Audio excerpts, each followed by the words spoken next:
How to buy a Retardmaxx token. Now, before we start, this is not financial advice. I'm not professional or economic expert. So before you invest in any project that you find on my channel, please do your own research.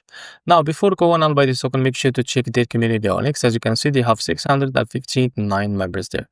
Now, as you can see, this token is available on CoinGecko. To be able to buy this token, just scroll down a little bit and you will be able to find contracts here. As you can see, this token address is under this Solana network. Now, click here to copy the token address and open your BITGET wallet for that. Now, as you can see from the top right corner, make sure to select the Solana network and now click on this plus icon to paste the token address in the search bar. Now, as you can see, this is also gonna click on this plus icon to add it to your wallet. Now, go back to your wallet and make sure to search for your token that you just added called Retardmaxx. So this is it. Now click on it. Now click on swap here and switch from here. Now from the top you can select the token that you want to buy with, for example USDT, and now you can type here how much you want to buy, and here you will be able to see how much you receive that token. After that, click here on swap and you will be able to buy this token on your wallet. So this is how to buy a Retardmaxx token. If you found this very helpful, please like and subscribe. See you next video.